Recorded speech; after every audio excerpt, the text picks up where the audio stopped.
जोर संदल तेना मिद दामन खबर दे सेटना इनगे सोलन से कोय तेना दामन खबर दो कना पूर्व बर्धमान गांगपुर जहां प्रियंका हांसदा निसंस को हत्या कादे उना दी काते जहां दा बन बाडा भारत जखन माजी पारगना महल यूनाइटेड फोरम सनाम गड़ते मिद मारांग डाहर को जांगे लेदा NH-19 जहां नेल के अबन सनाम हरते आरो दोसर हलो के उना मिद 19 अगस्त जहां दा प्रतिटी थाना रे पश्चिम बंग रंग सनाम थाना रेगे साउलिपि को जमा केदा आर को जमा केदा नोडे पांडो थाना पांडो मुलुक पारगना बाबा जहां रबिन हांसदा आयदा सापा पिति को हते साउलिपि जमा केदा उना इदी कते गे मिदबार फोन ते रपड़ होय कना चेते मेंदाय पारगना बाबा रबिन हांसदा गमके चलो न दबन आजम निद दखाय जोर के गमके हाँ जोर के अच्छा गापा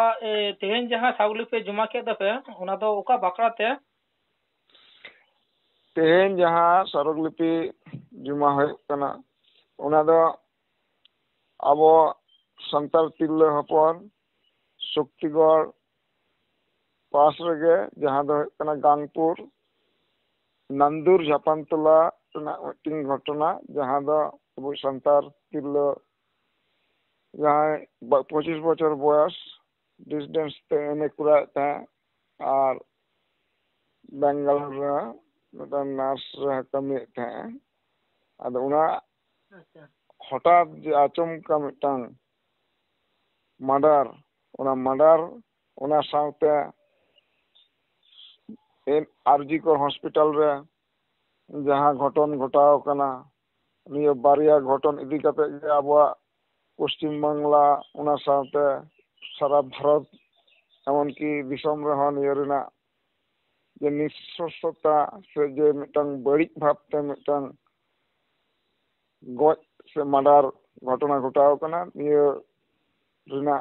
उचित शास्ति जाते फांसी दोषी से आसामी नाम मको नियो इदी कते गे आले दो सारकलिपि थाना माध्यम ते सीएम टेले कोल भिजाए अच्छा निदो उका खन पे एम किदा पे निदो सुदु अबो नि पांडुआ मुलुक रेगे से आर को सनाम टोठा रे निदो कामी रे सार नियो दा भारत जगत माजी पारगना मोहला मिटांग पनत व्यापी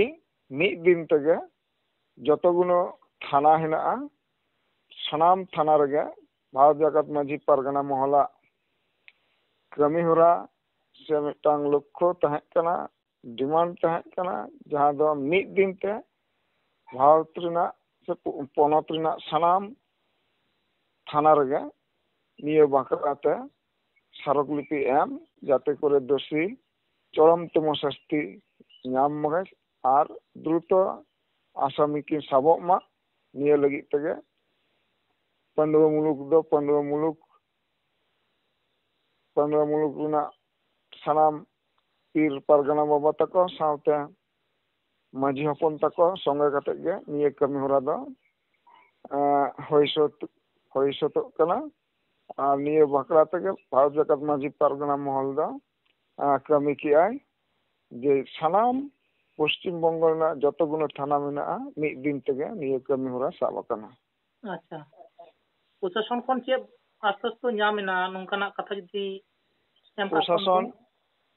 नियो बाकराते प्रशासन आले आश्वस्त का लिया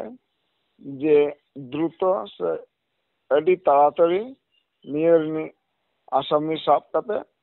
और उनिया शास्ति सत्य फांसी जाते होय तायमा उनागे चार्जशीट रको ओलाको नियो को आले आश्वास एम का लिया और नियो सारकलिपि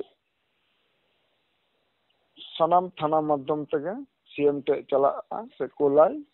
सेटर होचे नियो गे आले आश्वास एम का लिया महल खन जुदी नोंकाना शास्ति जुदी बांग सबो मा जाय खुनी कनाय से दोषी कनाय आगामी दिन रे उका कामी होराय उयर भावना दाय नोंकाना कथा दिम लेब सदर खान और नापाय को नोंकाना गो ये कथा मिना आज आगामी दिन जुदी प्रशासन से सरकार जाय जुदी बाय साब दाराय खने से शास्ति से खुनी बाय साब दाराय नियो इदी कते दो कालका उयर भावना काटी खाटो माचतेन लई तबन खान हां नियो बाकराते हो जगत माजी पारगना महले उयर का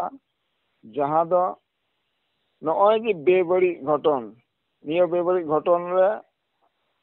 जहां ᱚᱠᱛᱚ 7 दिन ᱞᱮᱠᱟ ᱥᱚᱢᱚᱭ ᱠᱚ ᱦᱟᱛᱟᱣ ᱠᱟᱜᱼᱟ ᱱᱤᱭᱟᱹ 7 दिन মধ্যে রে যদি আসামি বাকো সাবেয়া ওনা বাকরা তেহᱚᱸ ভারত জাকাত মাঝি পারগানা মহল যাহা দ NH2 অবরোধ লেআই ওনা খুনা হᱚᱸ সানাম রাজ্য গে স্তব্ধ মা উনকানা কামি হরা সাবাই হাপেন দিন রে নিংকো হᱚᱸ উᱭᱦᱟᱹᱨ ভাবনা মেনাᱜᱼᱟ যদি উচিত শাস্তি আসামি আর আসামি বাং সাবᱚᱜᱼᱟᱭ সে শাস্তি হᱚᱸ বাই ᱧᱟᱢᱟ ঠিক মতো ওনা বাকলা তেদᱚ ভারত জাকাত মাঝি পারগানা মহল আরহᱚᱸ বৃহত্তর মিটা আন্দোলন যাহা দ নিয়ে পনᱚᱛ গে একাল স্তব্ধᱼᱟ উনকানা উᱭᱦᱟᱹর ভাবনা ᱫᱚᱦᱚ ᱠᱟᱫᱟ ᱠᱚ ᱥᱮ ᱵᱷᱟᱵᱽᱱᱟ ᱦᱮᱱᱟᱜᱼᱟ। ᱟᱪᱪᱷᱟ ᱟᱪᱪᱷᱟ ᱟᱹᱰᱤ ᱟᱹᱰᱤ ᱥᱟᱨᱦᱟᱣ ᱨᱚᱵᱤᱱ ᱵᱟᱥᱠᱮ ᱡᱟᱦᱟᱸᱭ ᱫᱚ ᱯᱟᱸᱰᱩᱣᱟ ᱢᱩᱞᱩᱠᱱᱤ ᱯᱟᱨᱜᱟᱱᱟ ᱵᱟᱵᱟ ᱠᱟᱱ ᱛᱟᱵᱚᱱᱟ ᱜᱚᱝᱠᱮ ᱟᱹᱰᱤ ᱥᱟᱨᱦᱟᱣ ᱡᱚᱦᱟᱨ ᱜᱮ। ᱦᱮᱸ ᱟᱹᱰᱤ ᱥᱟᱨᱦᱟᱣ ᱜᱮ।